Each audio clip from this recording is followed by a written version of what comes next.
Chapter 8, Pax Adonis. The nurse gently rolled Todd on his side and gave him a shot of morphine as the IV attached to his arm tugged on a bottle of clear liquid hanging near his bed. When she was done, she rolled him on his back and quietly left, saying not a word. His vigil had begun 4 days ago when his kidneys started to fail, and there was an aura of sanctuary in the room, where the solemn process of death was sensed by those who entered his presence, and no one cared to break the silence. He had wished to tell her that he didn't want the morphine, but he was sleeping when she came in, and by the time he awoke she was done.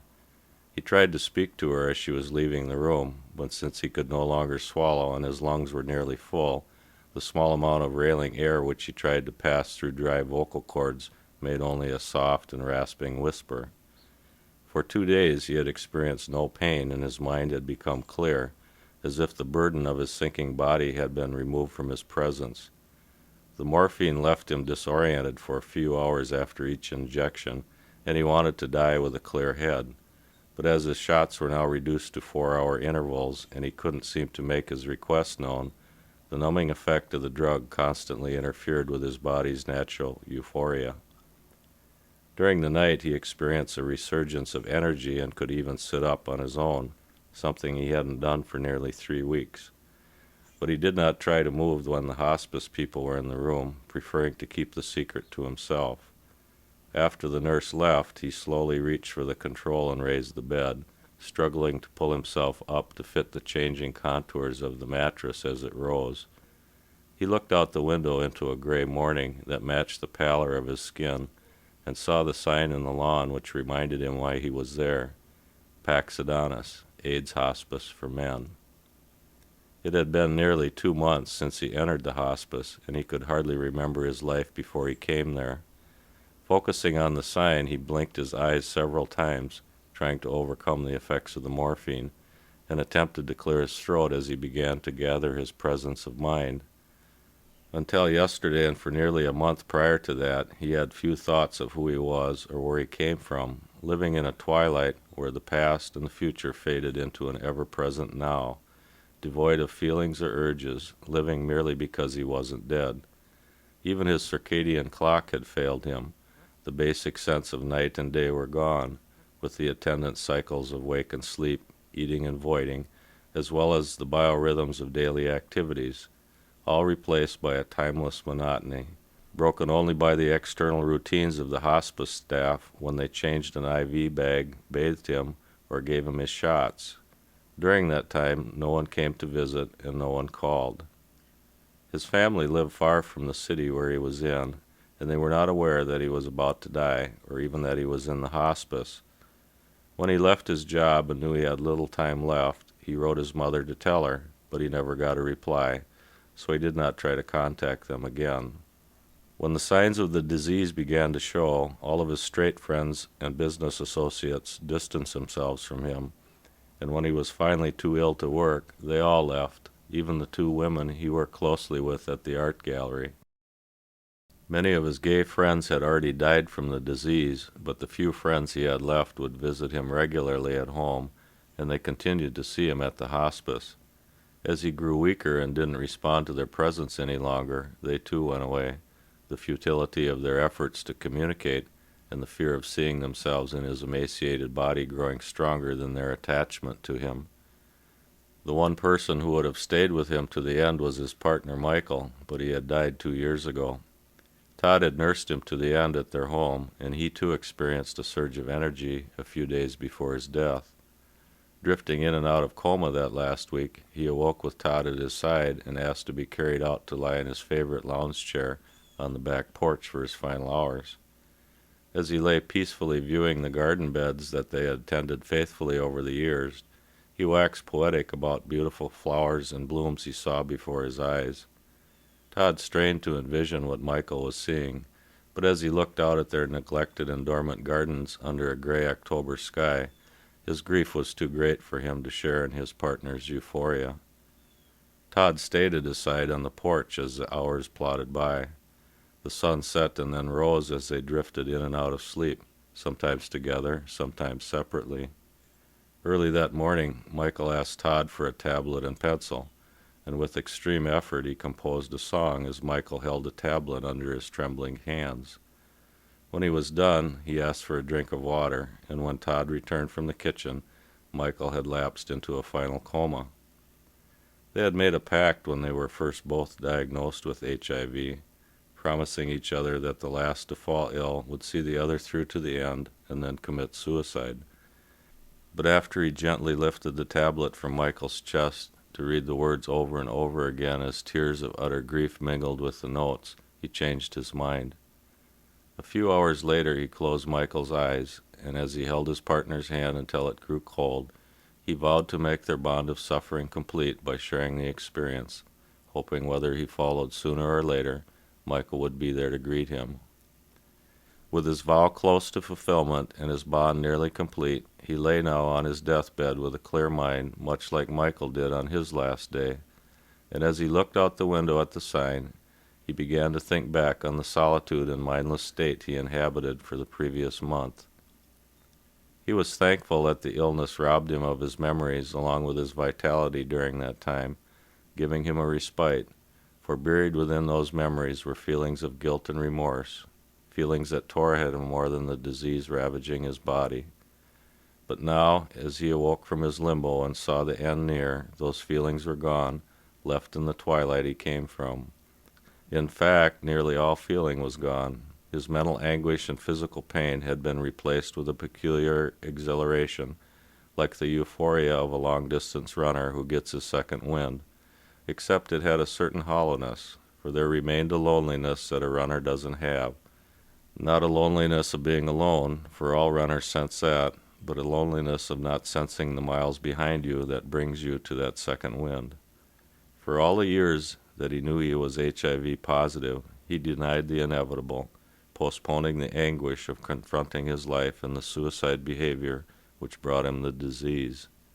But when he began to get ill, the guilt that society had heaped upon him finally took hold, and a despondence crept in, growing more intense as the disease progressed, until it reached a peak at his partner's death. After that, he put his feelings in a box, on a shelf along with the mementos from his partner, and concentrated on just surviving. The feelings were always there, coloring all that he thought and did, but now they were gone altogether, leaving him with an objectivity that allowed him to review his life from a distance, as if it were a painting to be critiqued for the art gallery he had worked for. He gently rubbed a sarcoma spot on his arm, listening to the midday chimes of the Presbyterian church in the distance, then looked around the empty room, his eyes finally settling on a Maxfield Parrish picture on the wall across from his bed. It was no longer a matter of guilt or innocence, right behavior or wrong, or even of meaning, but of simple worth. Of what value was his life, and did it matter if it was of value to others or only himself? Had he run the race and found a side road, rutted and aimless, only to stumble and fall while the others continued to the finish? And if his life were a painting, had it no beauty or value, that it sat in the corner of life's gallery, unseen and faded? The silence in the room stood as mute testimony to the lack of audience for his questions. No progeny or parents, no friend or foe stood there as witness. There was none to answer. Yes, you ran a good race to the finish, and your beauty touched us all. Come join the winner's circle and let us hang your portrait in the great hall as a remembrance to your life. Or, to your own self you were not true. The race you ran was but an aimless wandering, and your painting was but random strokes upon a canvas. Go, your futile life is over. As he searched his mind and stared at the picture, he didn't care what the answer was, but only wanted to know, and once the answer was known, he simply wanted to die. He lay quiet and motionless, dozing again as an Enya song filtered into his room from down the hall, while the clock on the wall ticked away the time, monotonous and gray. "Hello, Todd, can I come in?" said a voice from the doorway. He jerked awake and turned to look. It was his brother. "Randy, why yes, come in," said Todd, surprised his voice was so clear. Randy walked to the bed and took his hand, squeezing it lightly. "It's good to see you. I'm sorry I didn't come sooner." He looked at his brother's eyes and sat on a chair by the bed, still holding his hand. How did you know I was here? Todd winced, wondering how bad he must look. Someone called. Mom and Dad are here too, but I thought I should see you first. We didn't know if you wanted to see anyone or not. Is that okay? He let go of Todd's hand and tensed up, anxious for a response. Yes, I'm glad you're here. I'm glad you're all here. Randy relaxed and smiled broadly at his brother, then settled into his chair. I missed you, big brother. I tried to find you a few months ago, but nobody knew where you were. You did? I wrote Mom about that time, didn't she tell you? No, she didn't say anything, and when I checked at your last apartment, the landlord didn't know where you were either. Didn't you get my letter? No, I haven't been to my post office box since I've been here. I never thought to give anyone the key. Sorry, no one's written for so long. I just expected the box was full of junk mail and bills. Hey, that's all right. I'm here one way or another. They began to talk as if time and circumstance had not interrupted the flow of life as they remembered it, first discussing people and events at home that Todd hadn't kept up with for several years. After a while, the conversation drifted to their childhood and the fun times they had growing up together. There was a lull in the conversation, and Randy's eyes glazed over as he thought about something for a moment. Then he looked at Todd. Remember the time you took me driving that summer before I got my permit, and I cracked up the old man's car? I hit that utility pole and knocked out power to half the neighborhood and lost 2 front teeth. Sure, I remember. Dad was madder than hell. Insurance didn't cover the pole. He chuckled. Yeah, you took the blame for me and told everyone you were driving, remember? Well, I shouldn't have let you drive. It was my fault. No, I bugged the shit out of you to let me try. Wouldn't take no for an answer. You were a persistent kid. Well, I never did thank you for that. You got grounded for a month and Dad took your car keys away for the whole summer. Thanks, big brother. Hey, what's a brother for? There was a long silence as Randy groped for the right words. Look, Todd, I didn't come here to thank you for keeping my driving record clean. Well, when you're close to somebody, it's hard to tell them how you feel, you know. Yes, I know. Well, like with girls or people you work with, you always have to explain yourself because you know they really don't know you. But with family, it's different. They're part of you, and it's like you don't have to talk to yourself. You know what I'm trying to say? Yes, I know. Look, Randy, you don't have to do this. You hardly ever talk to me about your feelings. That's just it, see? The feelings are there, and I never have told you how much I love you. I don't want you to think just because we're so different I didn't want to be around you, or I don't know what you're going through. Randy, I never was there for you when we got older. I know that. It's not your fault. But you were. I know when I got to high school and started chasing girls and playing football, you didn't care about those things. That was okay. But sometimes I get the feeling that because we didn't do much together after that, you figured I didn't care about you. He paused for a moment.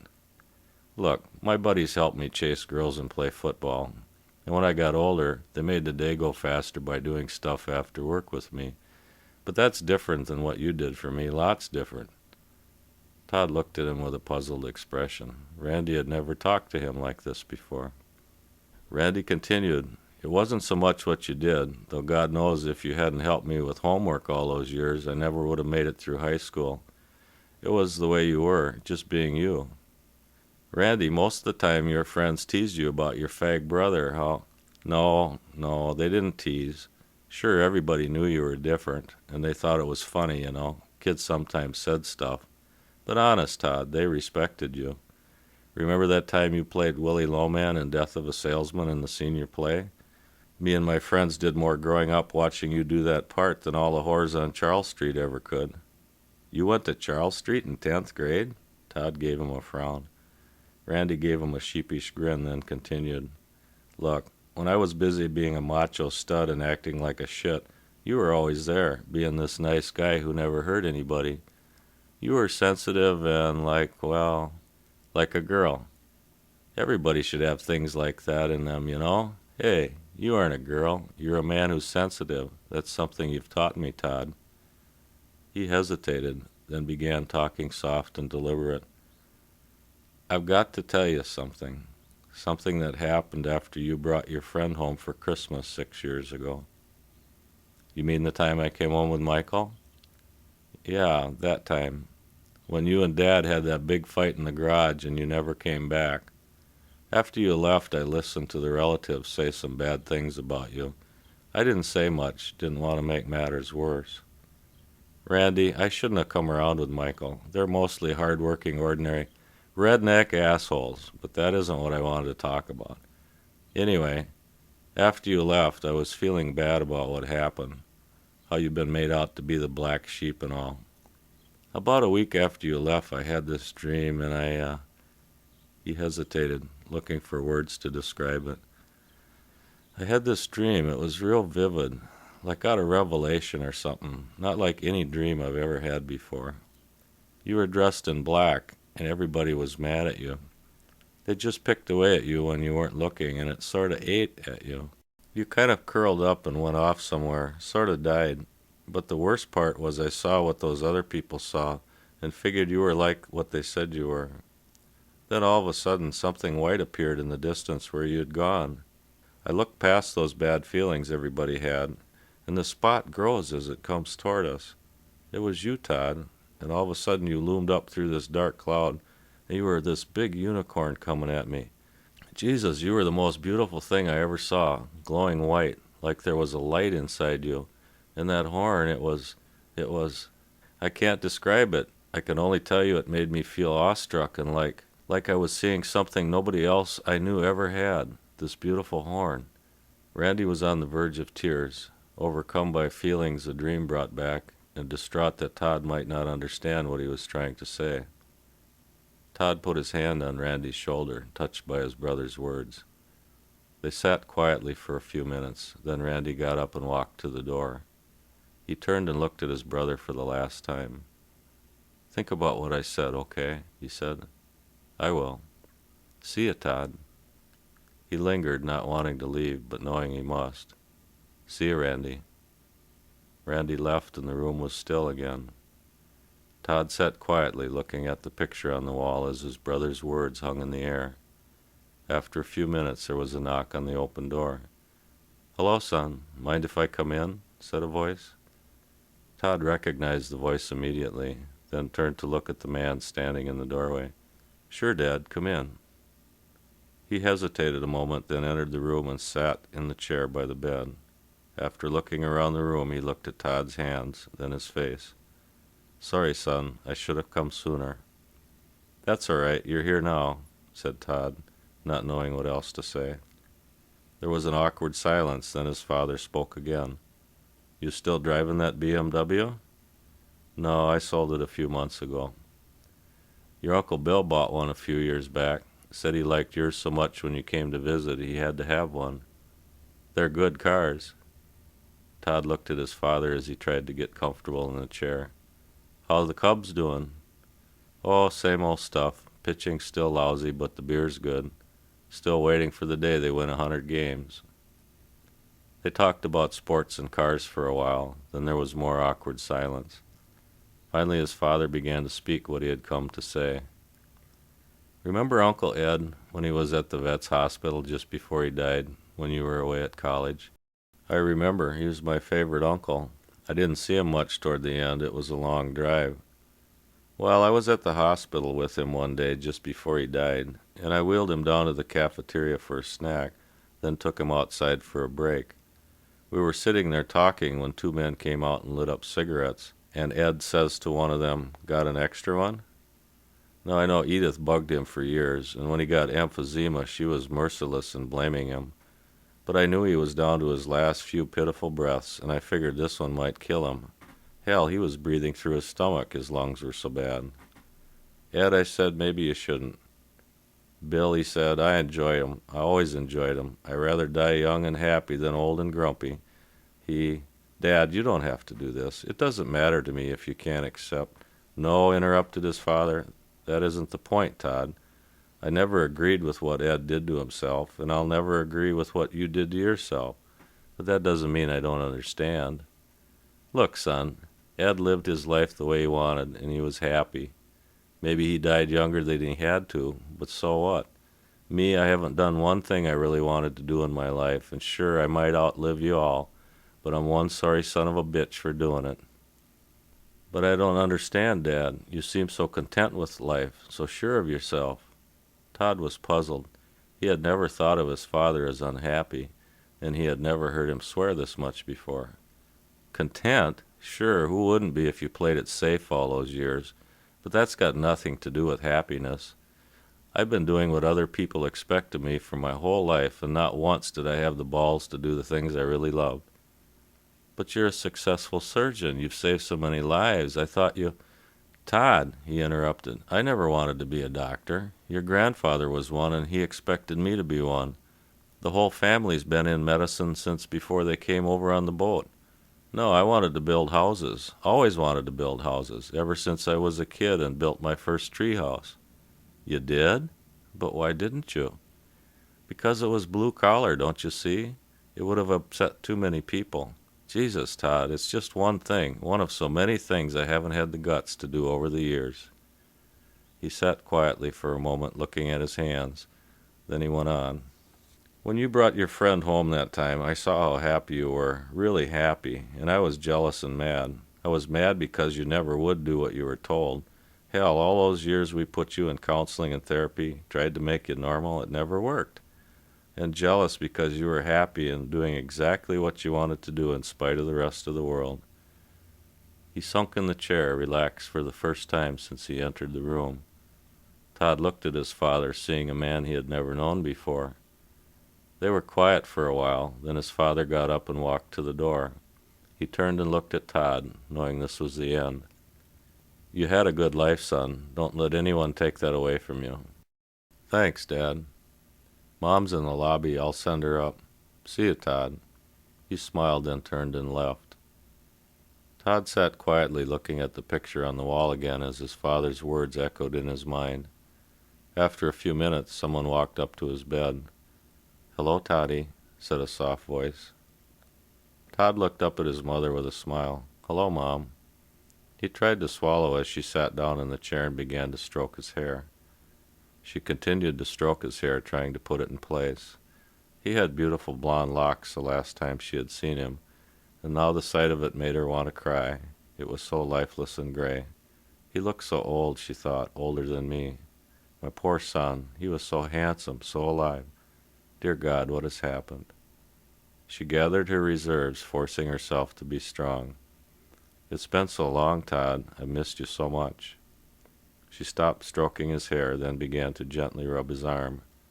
I stopped by the cemetery and put some roses on Michael's grave for you. Thanks, Mom. He was such a nice man, I wish I had known him better. He was special, not like anyone I ever knew. Thanks for understanding. Oh, Todd, I understand. I went along with your father, but I've always known you were a special boy. She looked at him longingly, then went on. Most men don't understand. Your father never really did. Life is about love, not sex. All they think about is sex. But you and I know, don't we? Love has no bounds and works in wonderful ways. Mom, He couldn't finish. The words were lost. Don't try, Toddy. Don't try to say anything. Just see what I see. You're a wonderful boy. You brought joy and beauty to this world, and it's a better place because of you.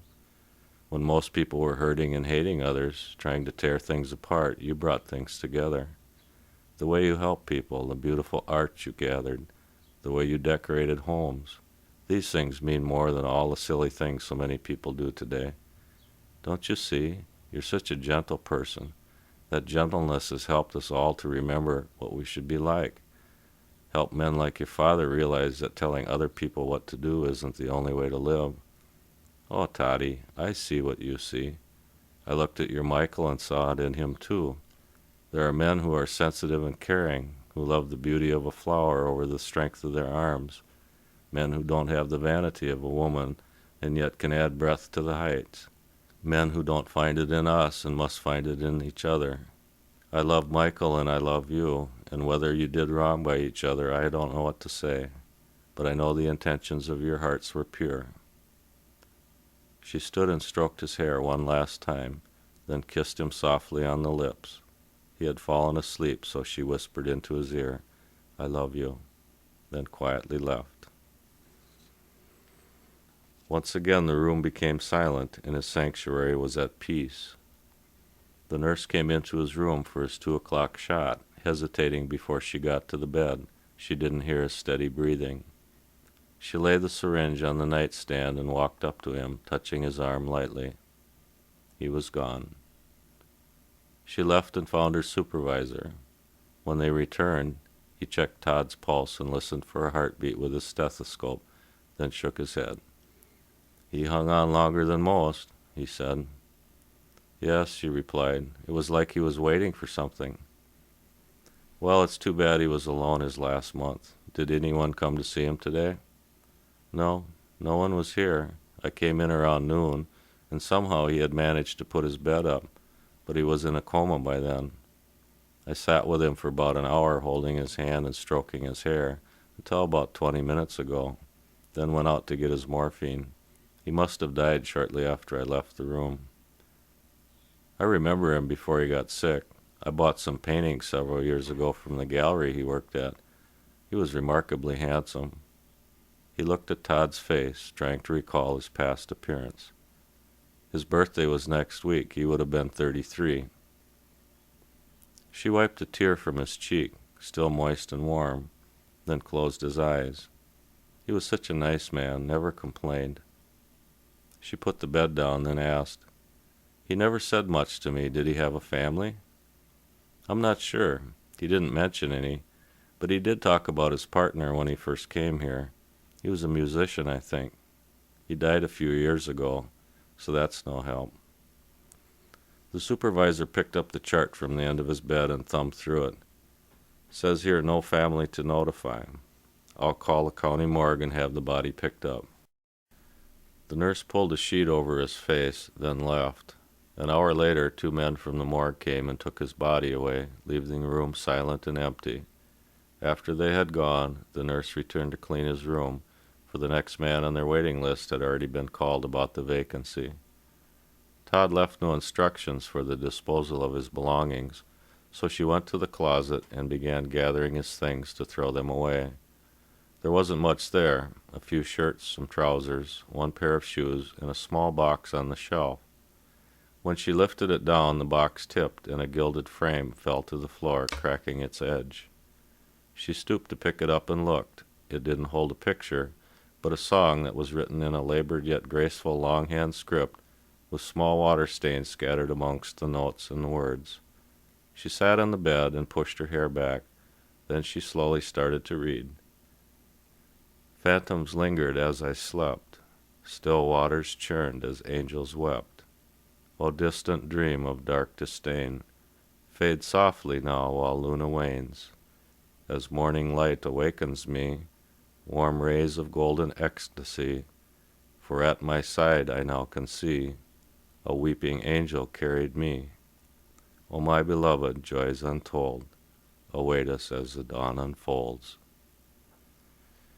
When she was done reading, she laid her head down on the bed and stroked the dent in his pillow, listening for his breath.